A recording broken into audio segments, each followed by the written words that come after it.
स्वागत है आपका बी न्यूज नेशन में। मैं हूं आबिद हुसैन शेख। बीजापुर पुलिस ने पकड़ी 1 करोड़ से ज्यादा की शराब, 4 लोग अरेस्ट। बीजापुर में पुलिस ने एक बड़ी कार्रवाई करते हुए गोवा से महाराष्ट्र ले जाई जा रही गैर कानूनी शराब की बड़ी तस्करी को पकड़ लिया है। सुबह करीब 5:30 कोलार नाका के पास चेकिंग के दौरान एक लॉरी को रोका गया, जिसमें वर्मी कॉम्पोस्ट कछुए की खाद की बोरियों में नीचे शराब छुपाकर ले जाई जा रही थी। पुलिस ने लॉरी की तलाशी ली तो mention house brandy, royal blue और रॉयल सेलेक्ट ब्रांड की हजारों बोतल्स रिकवर की गई। कुल 12,952 लीटर से ज्यादा शराब जब्त की गई। शराब, लॉरी और अन्य सामान मिलाकर जब्त माल की कुल कीमत 1 करोड़ 2 लाख रुपये से अधिक बताई गई। आज एक प्रेस कॉन्फ्रेंस के दौरान जिला एसपी लक्ष्मण निम्बर्गी इन्होंने दी जानकारी। इस मामले में 4 आरोपियों को गिरफ्तार किया गया है। पुलिस के मुताबिक ये शराब बिना किसी कानूनी परमिशन के गोवा से महाराष्ट्र ले जाई जा रही थी। जलनगर पुलिस स्टेशन में केस दर्ज कर लिया गया है और आगे की जांच और तहकीकात में जुटी पुलिस अधिकारियों ने कहा कि जिला भर में गैर कानूनी शराब की बिक्री और स्मगलिंग के खिलाफ सख्त मिशन चलाया जा रहा है और आगे भी ऐसी ही कार्रवाइयां जारी रहेंगी।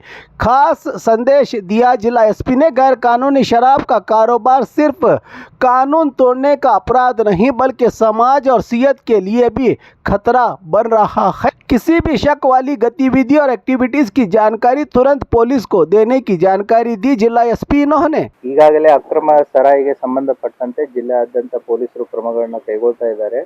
ಈ ಹಿನ್ನೆಲೆಯಲ್ಲಿ ನಾವು ಏನು over A period of time observation ಮತ್ತು ಸರ್ವೆಲೆನ್ಸ್ ಇಟ್ಟಾಗ ಡಿಎಸ್ಪಿ ಸಿಟಿ ಆದಂಥ ನಾಗರಾಜ್ ಅವ್ರದ್ದು ನೈಟ್ ರೌಂಡ್ಸ್ ಇದ್ದಾಗ ಅವ್ರಿಗೊಂದು ಮಾಹಿತಿ ಲಭ್ಯ ಆಗುತ್ತೆ. ಆ ಮಾಹಿತಿ ಆಧಾರದ ಮೇಲೆ ಹೋಗಿ ಅವರು ಕೋಲಾರ್ ಟೋಲ್ ಹತ್ರ ಗೇಟ್ ಹತ್ರ ಚೆಕ್ ಮಾಡಿದಾಗ ಒಂದು ಟ್ರಕ್ ಸಿಗುತ್ತೆ. ಆ ಟ್ರಕ್ಕನ್ನು ಪರಿಶೀಲನೆ ಮಾಡಿದಾಗ ಟ್ರಕ್ಕಿನ ಮೇಲೆ ಮತ್ತು ಹಿಂದ್ಗಡೆ ಎರೆಹುಳಿನ ಗೊಬ್ಬರದ ಚೀಲವನ್ನು ಹಾಕಿರ್ತಾರೆ. ಆ ಗೊಬ್ಬರದ ಚೀಲಗಳನ್ನ ತೆಗೆದು ನೋಡಿದಾಗ ನಮಗೆ ಇವರು ಗೋವಾದಿಂದ ಅಕ್ರಮವಾಗಿ ಈ ಬ್ರ್ಯಾಂಡೆಡ್ ಲಿಕ್ಕರನ್ನು ಮಹಾರಾಷ್ಟ್ರಕ್ಕೆ ಸಾಗಿಸ್ತಾ ಇರ್ತಾರೆ. ಇವ್ರದ್ದು ಒಂದು ಮಾಡಸ್ ಆಪರೆಂಡಿ ಹೇಗೆ ಅಂತಂತಂದರೆ, ಈ ಡ್ರೈವರ್ಸ್ಗಳಿಗೆ ಕೇವಲ ವಾಟ್ಸಪ್ ಲೊಕೇಶನ್ಸ್ಗಳನ್ನ ಕೊಡ್ತಾರೆ. ಆ ಡ್ರೈವರ್ಸ್ಗಳು ಇಬ್ಬಿಬ್ಬರು ಡ್ರೈವರ್ಸ್ ಇರ್ತಾರೆ. ಆ ವಾಟ್ಸಪ್ ಲೊಕೇಶನ್ಸ್ಗಳಿಗೆ ಹೋಗಿ ವೆಹಿಕಲನ್ನು ಡ್ರಾಪ್ ಮಾಡೋದು. ಆ ಲೊಕೇಶನ್ನಿಂದ ಮತ್ತೆ ಬೇರೆ ಡ್ರೈವರ್ಸ್ಗಳು ಬಂದು ಅದನ್ನು ನೆಕ್ಸ್ಟ್ ಲೊಕೇಶನ್ಗೆ ತೊಗೊಂಡು ಹೋಗೋದು. ಎವನ್ drivers will not be knowing ಅದು ಎಲ್ಲಿ ಡೆಸ್ಟಿನೇಷನ್ಗೆ ಹೋಗ್ತಾ ಇದೆ ಅಂತಂತೇಳಿ. ಅದಕ್ಕೆ ಸಂಬಂಧಪಟ್ಟಂತೆ ಇಬ್ಬರು ಡ್ರೈವರ್ಸ್ಗಳನ್ನ ಶ್ರೀನಿವಾಸ್ ಅಂತಂತೇಳಿ ಇವರು ಗದಗ ಜಿಲ್ಲೆ ಶಿರಹಟ್ಟಿಯವನು, ಮತ್ತು ಇನ್ನೊಬ್ಬ ಡ್ರೈವರ್ ಆದಂತಹ ಸಿದ್ರಾಮ್, ಈತ ಸೊಲಾಪುರದವನು. ಇವರಿಬ್ಬರನ್ನ ವಿಚಾರಣೆ ಮಾಡಿದಾಗ ಆ ಟ್ರಕ್ಕು ಇಲ್ಲೇ ವಿಜಯಪುರ ಜಿಲ್ಲೆಯ ಒಬ್ಬ ಹುಸೇನ್ ಸಾಬ್ ಮುಲ್ಲಾ ಅನ್ನೋನ್ಗೆ ಓನರ್ಶಿಪ್ ಇರೋದು, ಬಟ್ ಅದು ಮಹಾರಾಷ್ಟ್ರ ರಿಜಿಸ್ಟ್ರೇಷನ್ನು. ಸೊ ದ್ಯಾಟ್ ಅದರ ಜೊತೆಗೆ ಇಲ್ಲಿ ಬಸವರಾಜ್ ಭಜಂತ್ರಿ ಅನ್ನುವಂಥ ಒಬ್ಬ ವ್ಯಕ್ತಿನೂ ಕೂಡ ಇದರಲ್ಲಿ ಇನ್ವಾಲ್ವ್ ಆಗಿದ್ದ ಈ ಸಾಗಾಟನೆಯಲ್ಲಿ. ಸೊ ಲೋಕಲ್ ಇಬ್ಬರಿದ್ದು ಮತ್ತು ಈ ಏನು ಮಾರಾಟವನ್ನು ಗೋವಾದಿಂದ ಮಹಾರಾಷ್ಟ್ರಕ್ಕೆ ಈ ಅಕ್ರಮವಾಗಿ ಸಾಗಿಸ್ತಾ ಇರುವಂಥ ಲೀಗಲಿ ಬ್ರ್ಯಾಂಡೆಡ್ ಲಿಕ್ಕರ್ ಗೋವಾದಲ್ಲಿ ಅದು ಮಾರಾಟಕ್ಕೆ ಅವಕಾಶ ಇದೆ. ಯಾಕೆ ಇದನ್ನು ಗೋವಾದಿಂದ ಮಹಾರಾಷ್ಟ್ರಕ್ಕೆ ಸಾಗಿಸ್ತಾರೆ ಅಂತಂತಂದರೆ, ಈ ನಮ್ಗೆ ಸಿಕ್ಕಿರುವಂತಹ ಈ ಏನು ಎಲ್ಲ ಬ್ರ್ಯಾಂಡ್ಸ್ ಇದೆ, ರಾಯಲ್ ಬ್ಲೂ, ಮ್ಯಾನ್ಸನ್ ಬ್ರ್ಯಾಂಡಿ ಅಂತಂತೇಳಿ ಹಲವಾರು ಬ್ರ್ಯಾಂಡ್ಸ್ಗಳು ಸಿಕ್ಕಿದ್ದಾವೆ. ಅದರದ್ದು ಬರೀ ಲಿಕ್ಕರ್ ಬೆಲೆನೇ ಎಲ್ಲಿ ಗೋವಾದಲ್ಲಿ ಅಂದಾಜು ವೆಚ್ಚ ಸುಮಾರು 75 ಲಕ್ಷ ರೂಪಾಯಿ ಆಯಿತು ಅಂತಂತಂದರೆ, ಕರ್ನಾಟಕದ ವ್ಯಾಲ್ಯೂನ ನಾವು ತೊಗೊಂಡ್ರೆ, ಯಾಕಂದರೆ ಪ್ರತಿಯೊಂದು ಸ್ಟೇಟನ್ನು ಕೂಡ ಅವ್ರದ್ದು ಟ್ಯಾಕ್ಸೇಷನ್ ಬೇರೆ ಇರುತ್ತೆ. ಸೊ 75 ಲಕ್ಷ ರೂಪಾಯಿ ಗೋವಾ ಲಿಕ್ಕರು ಅದು ಮಹಾರಾಷ್ಟ್ರಕ್ಕೆ ಹೋಗ್ತಾ ಇತ್ತು. ಒಂದು ವೇಳೆ ನಾವು ಇದನ್ನು ಕರ್ನಾಟಕದ ಲೆಕ್ಕಕ್ಕೆ ನಾವು ಕ್ಯಾಲ್ಕುಲೇಷನ್ ಮಾಡಿದಾಗ ಸುಮಾರು 64 ಲಕ್ಷರಷ್ಟು ಲಾಭ ಸಿಗುತ್ತೆ ಇದಕ್ಕೆ. 74 ಲಕ್ಷ ರೂಪಾಯಿ ಲಿಕ್ಕರು, ಗೋವಾ ಲಿಕ್ಕರು ಕರ್ನಾಟಕದಲ್ಲಿ ಮಾರಿದರೆ 74 ಲಕ್ಷ ಪ್ಲಸ್ 64 ಲಕ್ಷ, ಸುಮಾರು ಅಂದಾಜು 80 to 85% ಇವರಿಗೆ ಲಾಭಾಂಶ ಇದೆ. ಅದೇ ರೀತಿ ಮಹಾರಾಷ್ಟ್ರಕ್ಕೆ ಹೋಗಿ ಮಾರಿದಾಗಲೂ ಕೂಡ ಇದು ಆಲ್ಮೋಸ್ಟ್ 2 ಟೈಮ್ಸ್ ಅವರಿಗೆ ಲಾಭಾಂಶ ಸಿಗುತ್ತೆ. ಹಾಗಾಗಿ ಅಕ್ರಮವಾಗಿ ಗೋವಾದಿಂದ ಈ ಲಿಕ್ಕರನ್ನು ಸಾಗಾಟನೆ ಮಾಡುವಂಥ ಒಂದು ಟ್ರಕ್ಕನ್ನು ಇಂಟರ್ಸೆಪ್ಟ್ ಮಾಡಿ ವಿಜಯಪುರ DSP ಸಿಟಿ ನಾಗರಾಜು ಮತ್ತು CPI ಗೋಲ್ಗುಂಬಜು, PSI ಜಲನಗರ ಮತ್ತು ಅವರ ಠಾಣಾ ಸಿಬ್ಬಂದಿಯವರು ಅದನ್ನು ಸಕ್ಸಸ್ಫುಲ್ ಆಗಿ ಇಂಟರ್ಸೆಪ್ಟ್ ಮಾಡಿದ್ದಾರೆ. 4 ಜನನ ಈಗಾಗಲೇ ಅರೆಸ್ಟ್ ಮಾಡಿದ್ದೀವಿ. ಹೆಚ್ಚಿನ ತನಿಖೆಗೆ ಒಳಪಡಿಸಲಾಗ್ತಾ ಇದೆ. ಅದನ್ನು ಪಾರ್ಟ್ ಆಫ್ ದ ಇನ್ವೆಸ್ಟಿಗೇಷನ್ನು ಆ್ಯಸ್ ಪರ್ ಅವರ್ ಪ್ರೆಸೆಂಟ್ ಇನ್ಫಾರ್ಮೇಷನ್ನು ಅವರು ಧಾರವಾಡ ಜಿಲ್ಲೆ, ದೆನ್ ಬೆಳಗಾವಿ, ಬಾಗಲಕೋಟು ಮತ್ತು ಬಿಜಾಪುರ, ದೆನ್ ಸೊಲಾಪುರ, ಆ ರೀತಿ ಮೂಮೆಂಟ್ ಇದೆ. ಸೊ ಬಟ್ ನಮ್ಮ ಪ್ರಕಾರ ಮೋಸ್ಟ್ ಪ್ರಾಬಲಿ ಅವ್ರು ಒಂದು ರೂಟ್ ಇರ್ಲಿಕ್ಕಿಲ್ಲ, ಇದಕ್ಕಿಂತ ಜಾಸ್ತಿ ರೂಟ್ಸ್ ಇರ್ಬೋದು, ಬೇರೆ ಬೇರೆ ಕಡೆ ತೊಗೊಂಡು ಹೋಗುವಂಥ ಸಾಧ್ಯತೆ ಎಲ್ಲ ಇರುತ್ತೆ. That will become the part of the investigation. ಹೌದು, ಈ ಮಾಲು ಹೋಗ್ತಾ ಇರೋದು ಅಲ್ಲಿ, but we need to go into details. ಯಾಕಂದರೆ ಇದು ಒಂದೇ ಜಾಗಕ್ಕೆ ಹೋಗೋದು ಅಷ್ಟೇ ಇರಲ್ಲ, ಬೇರೆ ಬೇರೆ ಕಡೆ ಹೋಗೋ ಸಾಧ್ಯತೆನೂ ಇರುತ್ತೆ.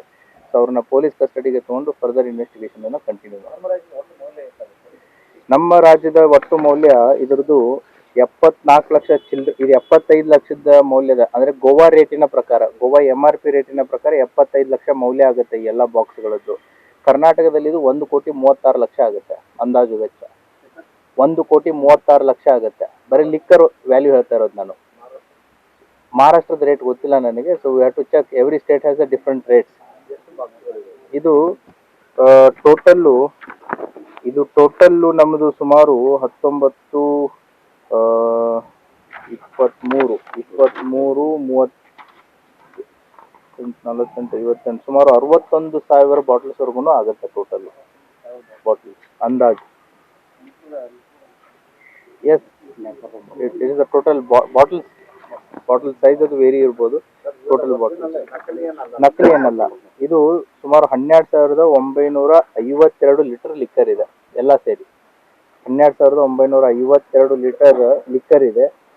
ಸೊ ಮತ್ತು ಲಾರಿನೂ ಕೂಡ 28 ಲ್ಯಾಕ್ಸ್ ನಿಯರ್ಲಿ ಎಲ್ಲ ಸೇರಿದರೆ ಸುಮಾರು ಗೋವಾ ರೇಟಿಗೆ ಹೋದರೆ ಇದು 1,79,560,000 ರೂಪಾಯಿ worth value total including lorry. Whereas Karnataka ರೇಟಿಗೆ ಹೋದರೆ ಇದು 1,65,00,000ವರೆಗೂ ವ್ಯಾಲ್ಯೂ ಆಗುತ್ತೆ.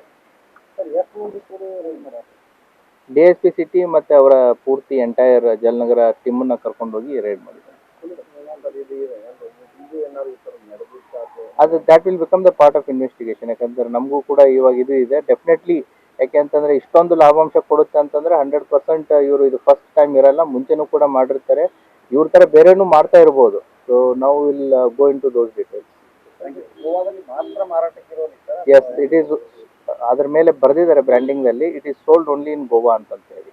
ಸೊ ಅಲ್ಲಿ ಕಡಿಮೆ ರೇಟ್ ಇದೆ, ಬಟ್ ಇಲ್ಲಿ ಇವರು ಹೆಚ್ಚಿನ ಲಾಭಕ್ಕೋಸ್ಕರ ಬೇರೆ ಬೇರೆ ರಾಜ್ಯಗಳಿಗೆ ಒಯ್ಯುವಂಥ ಒಂದು ಇದನ್ನ ಮಾಡಿದ್ದಾರೆ. ಅದನ್ನು ಆ ಸ್ಟಿಕ್ಕರ್ ಅಂತ ಈಗ ಆಸ್ ಆಫ್ ನೌ ಗೋವಾದ್ಯಂತ ಇದೆ, ಅಲ್ಲಿ ಹೋದ್ಮೇಲೆ ಡೆಫಿನೆಟ್ಲಿ ಅವ್ರು ಚೇಂಜ್ ಮಾಡೇ ಮಾಡ್ತಾರೆ, ಅದನ್ನು ತೆಗಿತಾರೆ. ಸೊ ದ್ಯಾಟ್ ಅವ್ರಿಗೆ ಹೆಚ್ಚಿನ ಲಾಭಾಂಶ ಬರುತ್ತೆ ಅಂತಂತೇಳಿ. ಬಟ್ ಇದನ್ನ ಏನು ಗೊತ್ತಾಗಬಾರ್ದು ಅಂತೇಳಿ ಗೊಬ್ಬರವನ್ನ ಎಲ್ಲ ಹಾಕಿದ್ದಾರೆ, ಮೇಲೆ ಹಿಂದೆ ಎಲ್ಲ ಗೊಬ್ಬರದ ಚೀಲಗಳನ್ನ ಇಟ್ಟಿದ್ದಾರೆ, ಎರೆಹುಳಿ ಗೊಬ್ಬರವನ್ನ. ಸೊ ದ್ಯಾಟ್ ಯಾರೇ ಕೂಡ ಚೆಕ್ ಮಾಡಿದ್ರು ಕೂಡ ಇದು ಗೊಬ್ಬರ ವೆಹಿಕಲ್ ಇದೆ ಅಂತೇಳಿ ಅನ್ಸುತ್ತೆ. ಬಟ್ ಒಳಗಡೆ ನೀವು ಎಲ್ಲ ತೆಗೆದಾಗ this is what we have found. ಅಲ್ಲ, ಅದನ್ನ that will become the part of investigation. ಗೋವಾದಿಂದ ಎಲ್ಲಿ ಪ್ರೊಕ್ಯೂರ್ ಮಾಡಿದ್ರು, ಏನು ಎಂತ ಅಂತೇಳಿ that will become the part of investigation. ಅದನ್ನ ಕಂಟಿನ್ಯೂ ಮಾಡೋದು. और खबरों के लिए देखते रहिए बी न्यूज़ नेशन।